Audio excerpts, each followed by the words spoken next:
Good morning. I'm Kevin Taylor. I'm one of the campus pastors here at Cedar Creek Church. Thank you so much for joining us to worship today. If you have not done so, we want to encourage you to download our app just so you have all the information and links available for anything Cedar Creek that can be with you. And if you are new here, there's a link on the social media platform you're on that says new here. Just click that, give us a little information about you, and we would love to send you a free shirt, just our way of saying thank you so much for worshiping with us. There's a chat feature, again, on the social media platform that you're on. If you have any questions, want to make any comments, we would just love to hear from you. So please engage with that chat feature because there's an online host on all of our platforms. We would love to hear from you. And be sure and check out the links that are available there also. Plenty of links to help you connect. In just a minute, we're going to be joining our senior pastor, Philip Lee, for a life applicable message. But before that, let's get to some worship music.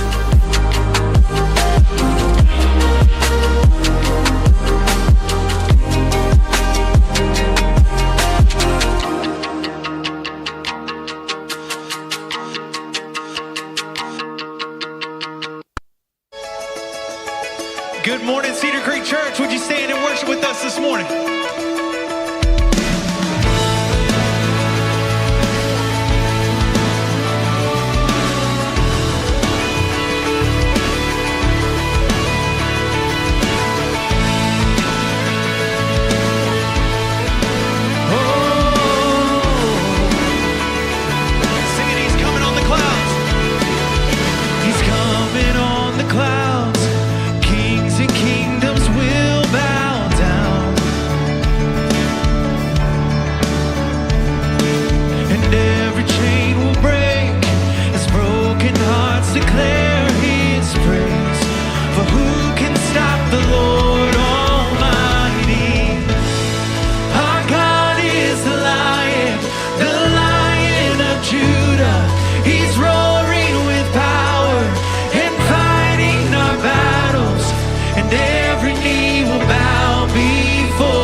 generations.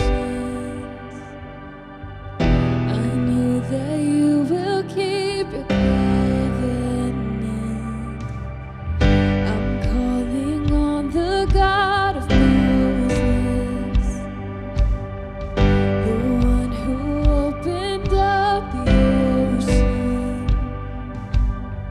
I need you now to do the same thing for me.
So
Happy New Year, everybody. Welcome to 2023, and I can't think of a better way to start the year than worshiping together. So thank you for connecting with us for this very special online New Year's Day service here at Cedar Creek. You know, the thing about a new year is it leads to mixed emotions. We kind of face a New Year's with some sense of excitement, a fresh start, turning over a new leaf, a new beginning. And maybe for some of you, the best part about 2023 is the fact that it's not 2022. Maybe it's been a difficult year for you and you're looking forward to a new and fresh year. Also, a new year can bring a sense of uncertainty and fear. You know, if the last couple of years have taught us anything, is that we never really know what's around the corner. We don't know what we're going to face in any given year. And so I think the question for us to wrestle with as we start 2023 is not what's the year going to bring, or what's the year going to be like, or what's going to happen to us, because the truth is we're going to face some good and some bad circumstances in the new year. We're going to have some successes this coming year, and we're going to fall flat on our face sometimes. That's just the reality of life. And so I think the question for us to enter this new year with is, how are we going to respond to those circumstances? How are we going to respond when good things happen? How are we going to respond when bad things happen? And maybe the bigger question is, who are we trusting in those up and down circumstances of life? And so today I want to look at what is one of my favorite events from the Gospels. It's actually recorded in Mark's Gospel, the 5th chapter, beginning with verse 35. And so if you have a Bible or a Bible app, I want you to turn to Mark chapter 5. If not, there's some notes available on whatever platform you're watching on. And while you're looking that up or pulling out your notes, let me give you just a little context, a little background. This is fairly early in Jesus' ministry. The disciples have sort of joined him, and they're starting to gain a little momentum. Jesus is starting to teach a lot and heal, and he's starting to draw pretty big crowds. In fact, so much so that he's often having to teach from the front of a boat while in the water off the shore, because the crowds press in. And so that's what Jesus is doing this day.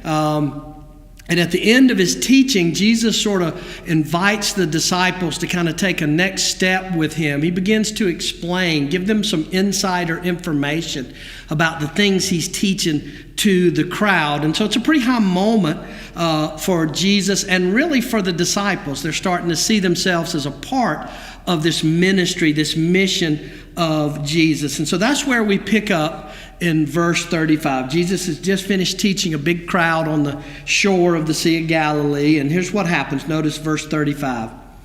It says, "That day when evening came, he," talking about Jesus, "he said to his disciples, 'Let us go over to the other side,'" meaning the other side of the lake.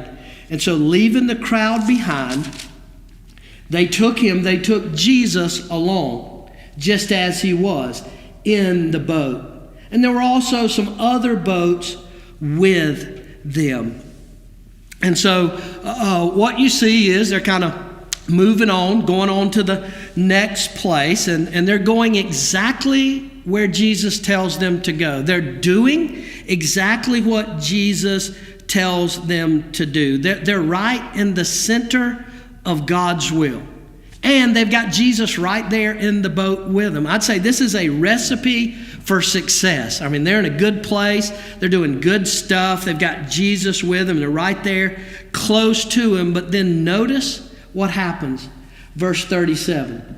It says, "A furious squall came up, and the waves broke over the boat, so it was nearly swamped." I mean, imagine this. This is a huge storm. Waves breaking over the boat, you know. And here are these guys doing what Jesus told them to do, following Jesus, and they end up smack dab in the middle of a storm. See, that's the thing we need to understand about being in God's will. Being in God's will is the best place for us, but it's not always the safest or the most comfortable place for us to live our lives. And I think 2023 is going to be that way.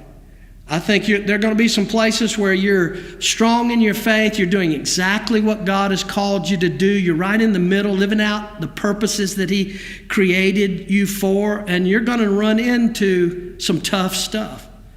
But see, I believe those tough storms, those difficult situations that Jesus sometimes even leads us into, they're opportunities to stretch our faith. They're opportunities for us to take a next step in our journey with Jesus. And you're going to have that happen this year. Maybe it's going to be a situation in your relationship where you need to take a next step to trust Jesus more. Maybe you're going to run into a storm in your finances, and that's going to be an opportunity for you to trust God with your generosity. Maybe you're going to have an opportunity to take a next step to connect with other believers a little bit deeper, to open up, to stop living behind your Facebook facade and really begin to be real and honest about your strengths and your struggles, to connect in a home group.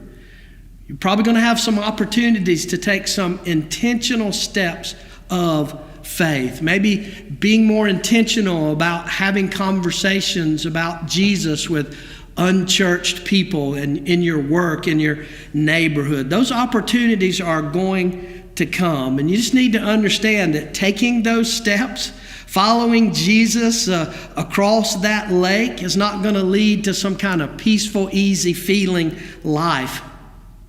But it is going to lead to a more meaningful, more purposeful life. And here's the great thing. It's going to take you to a deeper connection with Jesus. See, the good news for the disciples is, yes, they were in a really bad storm, but Jesus was in that storm with them. You know, we just finished celebrating Christmas. It's all about God with us, Emmanuel, God with us. But that truth doesn't end when we take down the manger scene and take down our Christmas decorations. You know, we've talked all month during December that this is just part of the story. It's just the beginning of the story, the birth of Jesus, of God with us. That what started in a cradle would ultimately lead to a cross, and what happened on that cross would lead to a crown. And because of Jesus' victory over our greatest enemy, death and the grave, and our own sin and our own flaws and failures, that we can live in hope. The hope that Jesus is with us. That hope is not in the absence of storms or difficult circumstances. It's that Jesus is with us in those storms. The problem is when you're in one of those storms and the waves are crashing over the boat and you're pretty sure your boat's going to sink and you got no solution in sight, Jesus doesn't often feel close. In fact, it causes you to wonder in those difficult moments of life, is he there? Does he even care?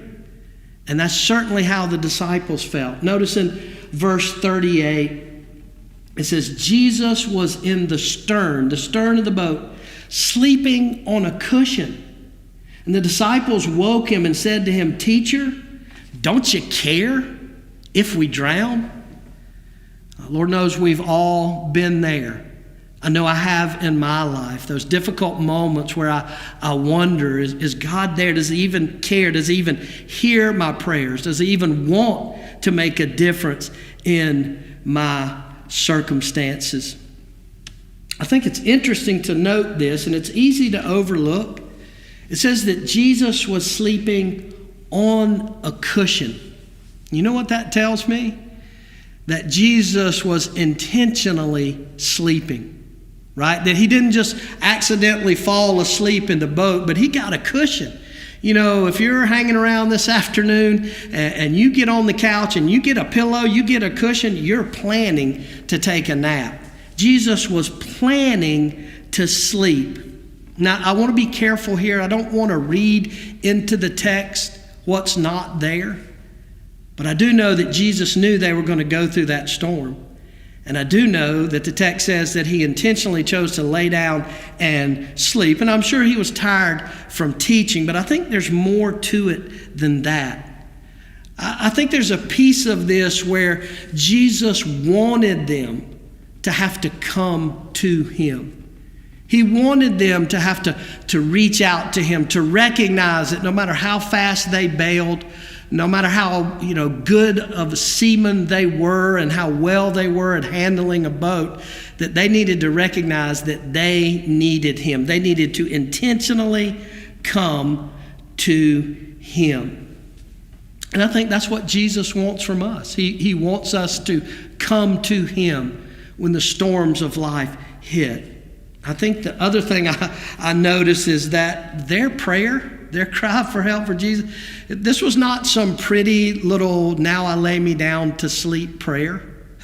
Their prayer, their cry to Jesus was somewhere between a complete desperate cry for help and a complaint that Jesus wasn't keeping up his end of the bargain, that Jesus wasn't doing his job. But here's the amazing thing to me, is that even though the way they approach Jesus doesn't fit our, pretty little prayers or our pretty little sanitized idea of what prayer is like, Jesus responds to their prayer. Notice verse 39. It says, he, talking about Jesus, he got up, rebuked the wind, and said to the waves, "Quiet, be still." And then notice, then the wind died down, and it was completely still. That's amazing to me. Now, I know in the very next verse, Jesus will chastise them for their lack of faith. But before he does that, he calms the storm. He responds to their plea, to their recognition of their need for him. I think that's the thing we need to understand about prayer and about Jesus with us in our storms of life. Jesus doesn't respond to our ability to manage the situation, to our strength and how much we've got it together and can figure out solutions. Jesus responds to our recognition of our utter and complete and total need for him. Next week here at Cedar Creek, we're kicking off a 21-day prayer journey together as a church. And I can't think of a better way to start the new year for us individually and collectively as a church family than to pray, to focus on prayer. Prayer has always been the foundation of every move and work of God here at Cedar Creek in our 30-year history. And I believe that will be that way for this coming year. I'm convinced that the impact we as a church can have in 2023 is not going to be determined by the size of our church, how many new people we can reach, and how big our church can grow. Reaching new people is great, and that's a big part of our vision, but that's not the driving force for how God moves and works. I don't think it's going to be our creative ideas, all the new strategies and things that we can come up with to live out the mission and vision of Cedar Creek Church. I think those things are great, but I don't think that's where the impact of our church and our community and around the world is going to come from. I'm convinced it's going to come from our recognition as a church of just how desperately we need God to move. And that's why I'm looking forward to the first 4 weeks of this year and this prayer journey. And part of this prayer journey is going to be a series of messages where we're literally going to teach through the Lord's Prayer, this model prayer, and discover that Jesus didn't give us that prayer just to memorize and pray back as some kind of rote religious ritual. Jesus gave us that prayer as a model, a new way of thinking about prayer. So I'm looking forward to us unpacking that together. But more than that, I'm looking forward to us as a church spending time together praying. We're going to have extended times of prayer in our Sunday morning services. We're going to have times of prayer in our home group. We're going to have a weekly prayer guide for you to spend individual time in prayer. And I believe we're going to discover together that the greatest power of prayer is not how God responds to change our circumstances, although he certainly does that, and he did that for the disciples in this storm. But I think the greatest power of prayer is going to be how that prayer changes us. And you see that with the disciples. Notice what happens in verse 41. It says, they were terrified. I mean, they'd gone from being afraid of the storm to now they are terrified that Jesus could speak and calm the storm. And notice they ask each other, who is this that even the wind and the waves obey him? You know, I looked up that word terrified in the Blue Letter Bible online, and it's the Greek verb phobeo. Not Fabio, the guy with the long hair, but phobeo. And that word not only means to be afraid or be in fear, but it also means to be in awe. To just be totally blown away in a reverent awe of like, who is this? What kind of God is this? See, when you recognize that, it's bigger than your circumstances being changed by God. But now God is changing you and how you see him. Interestingly, that Greek word phobeo is where we get our English word phobia. And you know, a phobia is a type of fear, but it's not just a fear like scared because of circumstances. It's a fear that controls you. A phobia is a fear that kind of determines what you do and don't do. And I think that's what prayer has the power to do, to create a sense of awe in us of who our God is and what he is capable of and what he has done for us. And that fear, that awe, that reverence literally begins to change the way we live. It changes our behaviors. It changes what we see as important. It changes the priorities. It changes the direction and tempo of our life. You know, that event on the lake, it changed how the disciples saw Jesus, who they realized he was and who they realized they were. And that's what prayer does. Real prayer. I'm not talking about our laundry list of things we ask God to bless and answer. I'm not talking about some cute little memorized prayer or the blessing we say before a meal. I'm talking about that desperate cry for God. That changes everything. In fact, if you read the next couple of chapters in Mark's gospel, you'll see that this took Jesus and his disciples, their ministry together, to the next level. Immediately following this, Jesus begins to perform incredible miracles. People are healed. A dead person is brought back to life. Whole communities are restored. And the disciples are an active part of this. They're no longer just spectators on the front row watching Jesus. They're engaged with him in this kingdom-focused, hope-restoring, light-bringing ministry of the gospel. You know, that is my prayer for Cedar Creek Church for 2023.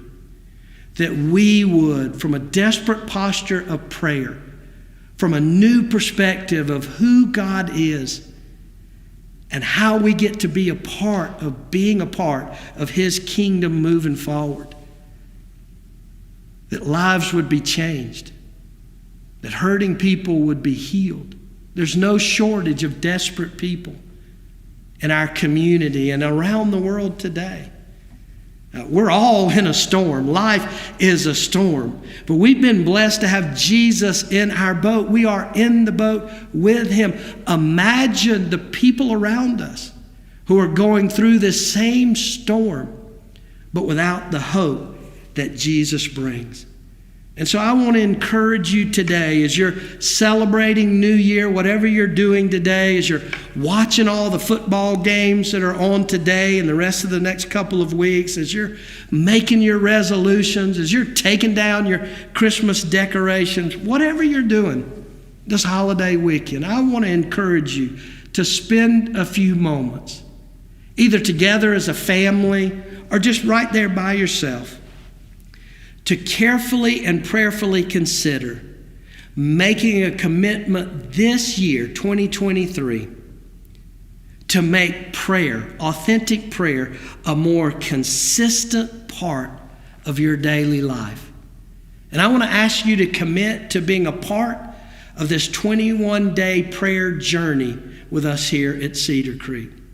And I don't mean just dipping your toe in the water every now and then, showing up for a Sunday service or two. I'm talking about fully engaging in this call to prayer for our church family. I don't know what that looks like for you, but I just want to encourage you to prayerfully consider taking that next step. Church family, I can't wait to see what God has in store for us in 2023. And you know what?